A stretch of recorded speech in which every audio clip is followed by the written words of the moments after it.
Assalamualaikum warahmatullahi wabarakatuh. Selamat pagi, Bapak Ibu. Saya ucapkan terima kasih kepada Bapak Ibu perwakilan yang sudah menyempatkan hadir pada rapat koordinasi hari ini. Sebelumnya, perkenalkan saya, Baik Alivia, selaku moderator perwakilan dari Kementerian PKP yang didampingi oleh Ibu Gloria, selaku Direktur Jenderal Perumahan, Kawasan, dan Permukiman untuk membahas penentuan lokasi pembangunan perumahan subsidi di Provinsi Jawa Tengah. Rapat ini tentunya penting untuk dibahas, memastikan program perumahan subsidi dapat tepat sasaran, sesuai kebutuhan masyarakat, serta memperhatikan aspek tata ruang dan lingkungan. Di sini juga telah hadir dalam agenda ini beberapa perwakilan yang telah kami undang untuk berdiskusi, yaitu dari Bappenas, Pemerintah Daerah Provinsi Jawa Tengah, Dinas Sosial Provinsi Jawa Tengah, developer, perbankan, Bank BTN, Tapera, BPKP, akademisi, serta perwakilan masyarakat berpenghasilan rendah atau MBR. Untuk sebelum memulai berdiskusi, mari kita berdoa sejenak menurut kepercayaan masing-masing. Berdoa dimulai. Doa selesai. Baik Bapak Ibu, untuk mengawali ini, dari hasil koordinasi sebelumnya, ya Bapak Ibu, terdapat 3 lokasi usulan yang telah lulus verifikasi di Kementerian PKP berdasarkan kelengkapan data. Di sini ada Kabupaten Kendal pertama, yang kedua Kabupaten Grobogan, dan yang ketiga ada Kabupaten Klaten. Nah, dari ketiga lokasi ini mungkin ada pandangan dari Provinsi Pemda Provinsi Jawa Tengah ya untuk mengetahui kondisi daerah sendiri lebih dalam. Dipersilahkan. Ya, terima kasih. Kalau dari sisi Pemprov sendiri, kami melihat ketiga lokasi itu memiliki potensi masing-masing. Di Kendal, dekat kawasan industri dan tol, nah itu cocok untuk para pekerja pabrik. Tapi harga tanahnya tinggi, jadi perlu subsidi tambahan. Untuk yang di Grobogan, tanahnya itu luas dan murah. Juga peluang pembangunan masalahnya itu besar, tapi infrastruktur transportasinya masih terbatas, jadi perlu investasi tambahan di jalan penghubung dan juga transportasi publik. Kalau di Klaten itu posisinya strategis di jalur Solo Jogja dan juga masyarakatnya terbuka. Tapi yang kami catat ada sebagian wilayahnya yang rawan banjir sehingga aspek mitigasi bencananya itu harus dimasukkan sejak awal. Nah, sebagai Pemprov ini kami tidak menutup opsi manapun, tapi kami menekankan agar lokasi yang dipilih itu benar-benar sejalan dengan kebutuhan MBR dan juga strategi pembangunan jangka panjang Jawa Tengah.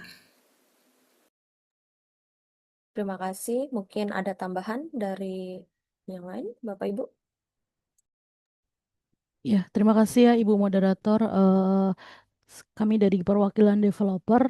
Kalau tadi saya dengarkan Ibu Pemda itu di Grobogan ya, itu kan luas, tapi kan PSU-nya tidak ada. Terus di Kendal itu bagus, tapi mahal. Nah, yang menarik itu kan di Klaten ya Bu. Cuman di Klaten itu dia banjir. Jadi kalau misalnya nanti di Klaten, kami dari developer itu benar-benar minta komitmen ya dari Pemda untuk bisa memitigasi banjir itu ya Bu ya. Jadi nanti kalau sinerginya bagus dari seluruh elemen, jadi nanti benar-benar optimal itu untuk mendukung program perumahan masyarakat. Gitu Bu ya. Terima kasih, Bu Ayu. Mungkin dari Dinas Sosial Jawa Tengah nih bisa menjawab. Ya, baik Bu Moderator, saya izin menyampaikan ya, dari sisi sosial, kami melihat bahwa setiap lokasi punya karakter masyarakat yang berbeda, dan ini penting dipertimbangkan agar program perumahan subsidi benar-benar tepat sasaran ya. Seperti yang sudah dijelaskan oleh Pemprov, kami melihat beberapa hal positif yang lebih oke untuk Kabupaten Klaten nih. Karakter masyarakatnya relatif terbuka, adaptif, dan terbiasa dengan dinamika urban karena dekat dengan Solo dan Jogja. Hal ini akan memudahkan integrasi sosial bagi penghuni baru. Di sisi lain, peluang kerja juga lebih banyak karena dekat dengan pusat ekonomi. Tantangan utamanya ya di kerentanan banjir di sebagian wilayah, yang tentu berdampak pada keamanan dan kenyamanan sosial penghuni. Jika mitigasi bencana disiapkan dengan baik, kami menilai risiko sosial bisa ditekan sih. Jadi kami cenderung mendukung Klaten sebagai prioritas dengan catatan pemerintah daerah harus serius memastikan aspek mitigasi banjir keterjangkauan harga rumah, serta keberpihakan pada MBR agar tidak ada kelompok yang terpinggirkan dalam proses ini. Mungkin pandangan dari akademisi, Bu Herda bisa menanggapi. Baik, izin menambahkan Bapak Ibu. Menurut pengamatan saya dan tim, setiap lokasi punya potensi sekaligus tantangan. Secara singkat, Kendal cepat terserap pasar pekerja tapi mahal. Grobogan murah dan luas tapi butuh dukungan infrastruktur. Klaten strategis namun harus disiapkan mitigasi banjir sejak awal. Kesimpulannya, semua lokasi punya kelebihan masing-masing. Tugas kita adalah memastikan lokasi yang dipilih tidak hanya layak secara teknis dan finansial, tapi juga berkelanjutan dari sisi sosial, budaya, dan lingkungan. Dengan begitu, pembangunan perumahan ini benar-benar bisa mendukung ketahanan sosial dan ekonomi Jawa Tengah dalam jangka waktu panjang. Saya dan tim akademisi juga mendukung daerah Klaten sebagai lokasi yang akan dipilih untuk pembangunan rumah subsidi. Baik, terima kasih. Mungkin kita perlu dengar juga dari perwakilan MBR, Bu Indah, gimana? Ya, izin Bapak Ibu, saya perwakilan dari masyarakat berpenghasilan rendah atau MBR. Kebetulan saya berasal dari Kabupaten Klaten ya. Kalau dari kami, yang penting itu rumahnya harganya terjangkau. Kalau di Kendal, mungkin ya dekat dengan kawasan industri ya, tapi mungkin mengingat cicilannya terlalu berat untuk kami. Kalau Grobogan itu harganya murah, tapi jauh dari tempat kerja. Menurut saya Kabupaten Klaten lebih cocok sih, asalkan lokasinya aman dari banjir. Ya, sekian Ibu. Terima kasih, Bu Indah. Jadi mungkin dari arahan awal ini yang saya catat, memang ada plus minus dari setiap lokasi yang diusulkan ya Bapak Ibu. Tapi di sini yang lokasi Kabupaten Klaten ini jadi nilai unggulan terkait lokasi yang strategis antara penghubung kota Solo dan Jogja dengan catatan mitigasi banjir yang harus disiapkan dan perlu ditangani dari Pemprov Jawa Tengah ya. Kemudian kalau kita kerucutkan apabila Kabupaten Klaten ini sebagai pilihan yang paling berpotensi, mungkin kita bisa bahas ya terkait sasaran penerimanya gitu. Dari Dinas Sosial mungkin bisa kembali menanggapi gimana Bu sasarannya? Ya. Izin Bu Moderator, mungkin saya sampaikan terlebih dahulu ya, sesuai dengan mandat kami. Sasaran utama program ini tetap masyarakat berpenghasilan rendah. Fokusnya adalah mereka yang bekerja di sektor informal seperti pedagang kecil, tukang ojek, buruh tani, dan pekerja harian, serta buruh industri yang banyak tersebar di Jawa Tengah. Mereka adalah kelompok rentan yang paling membutuhkan hunian layak dengan harga terjangkau. Baik, mungkin dari izin Ibu Gloria, perwakilan Direktorat Kawasan Permukiman. Ya, baik, Mbak, baik. Saya menambahkan data backlog perumahan menunjukkan angka signifikan justru di kelompok MBR ya. Jadi penting sekali bagi kita agar kita dapat memastikan rumah subsidi ini benar-benar ditujukan kepada mereka, bukan ke kelompok menengah atas. Terima kasih. Mungkin ada tanggapan dari yang lain? Saya sepakat, saya dan tim akademisi berpendapat bahwa rata-rata pendapatan MBR di Jawa Tengah setara dengan UMR. Artinya, cicilan rumah tidak boleh melebihi 30% dari penghasilan bulanan. Kalau lebih, beban hidup meningkat dan risiko kredit macet tinggi. Selain itu, jangan lupakan aspek sosial. Rumah harus dekat dengan fasilitas pendidikan dan kesehatan. Sekian. Terima kasih.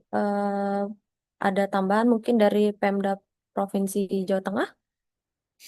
Baik, kalau dari Pemprov, kami melihat banyak pekerja industri di Kendal dan Klaten itu membutuhkan rumah dekat lokasi kerja. Di Grobogan, banyak keluarga tani dan juga pedagang kecil yang masih tinggal di rumah yang tidak layak. Jadi, program ini menurut kami sangat relevan untuk seluruh daerah di Jawa Tengah. Terima kasih. Mungkin ada tanggapan dari developer mungkin Bu Ayu gimana? Kalau dari developer Bu yang lolos verifikasi pemerintah semuanya kami terima Bu untuk bisa mempunyai rumah. Baik untuk catatan ini memang sasaran utamanya sudah jelas ya Bapak Ibu dari MBR. Cicilannya yang proporsional terhadap penghasilan, rumah layak huni, dan dukungan fasilitas sosial. Mungkin selanjutnya kita bahas dari skema pembiayaan ya Bapak Ibu. Di sini eh, dari perwakilan dari Ibu Gloria Dirjen Kawasan Permukiman, bagaimana Ibu masalah pembiayaan? Kami mengusulkan menggunakan skema FLPP ya, di mana skema ini terbukti mampu menekan suku bunga kredit sehingga cicilan rumah bisa lebih terjangkau untuk MBR. Mungkin ada tanggapan dari instansi lainnya, dari Bappenas, mungkin Bapak izin. Izin menambahkan Bu, Eh, saya mewakili dari Bappenas. Kalau untuk dari sisi perencanaan nasional, FLPP memang sudah masuk RPJMN. Namun agar berkelanjutan, perlu ada kombinasi dengan program lain seperti Tapera, sehingga masyarakat tidak hanya mengandalkan subsidi pemerintah, tapi juga punya kesadaran untuk Bagaimana ini dari perwakilan Tapera menanggapi? Iya, saya setuju ya. Izin menambahkan, untuk dari sisi Tapera sendiri, tabungan peserta itu bisa ikut meringankan beban dari awal. Jadi, cicilannya itu bisa terasa lebih ringan. Izin ya, Bu. Kami dari BTN Ya, siap Ibu. memperkuat Kami dari BTN siap memperkuat kemitraan strategis dengan para mitra developer untuk mendorong pertumbuhan portofolio kredit pemilikan rumah atau KPR subsidi.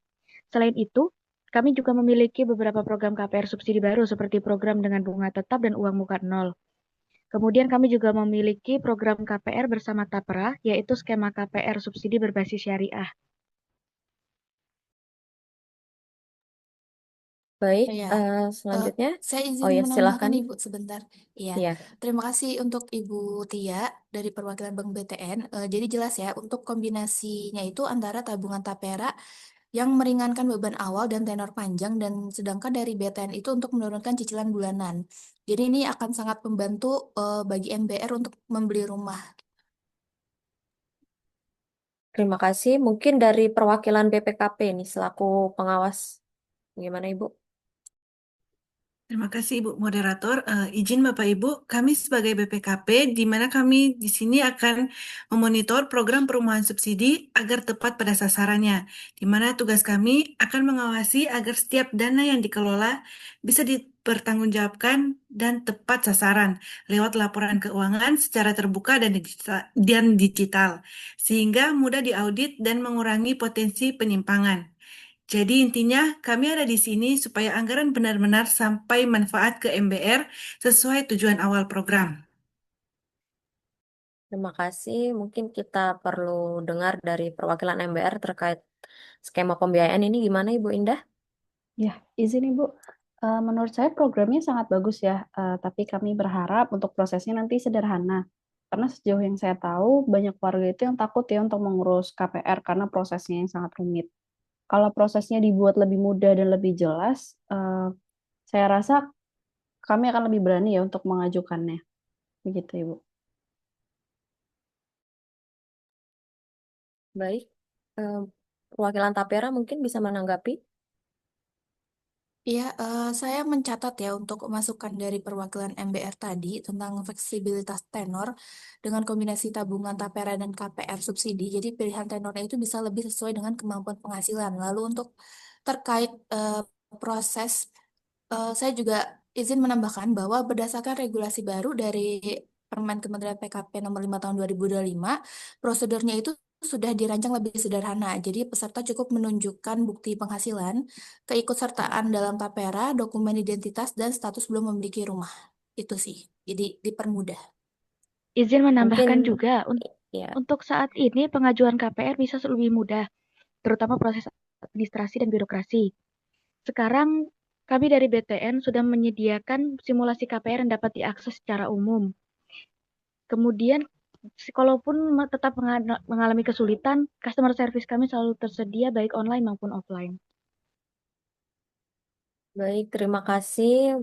Mungkin dari akademisi selaku pengamat bisa menanggapi. Terima kasih. Persoalan FLPP, subsidi bunga dan tenor memang benar adanya menjadi sebuah persoalan ya. Maka perlu sinergi antara bank, Pemda, dan Tapera untuk menyederhanakan proses. Intinya jangan hanya membangun rumah, tapi juga memastikan keberlanjutan agar MBR mampu memiliki sekaligus menjaga rumahnya.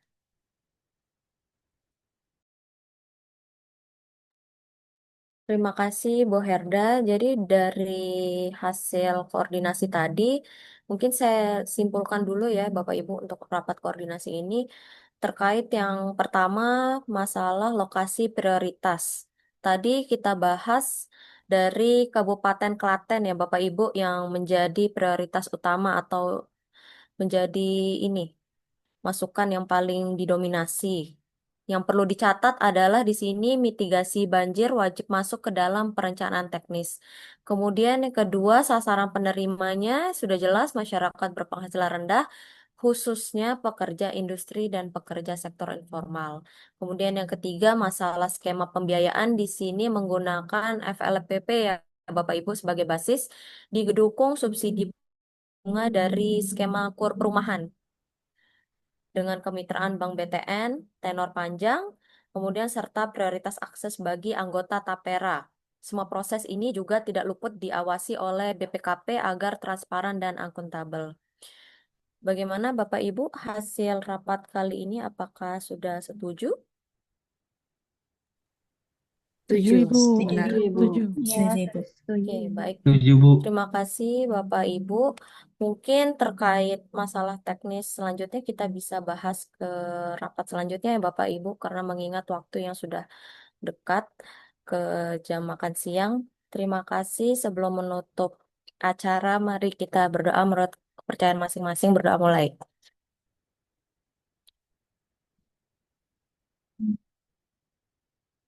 Berdoa selesai. Terima kasih Bapak Ibu.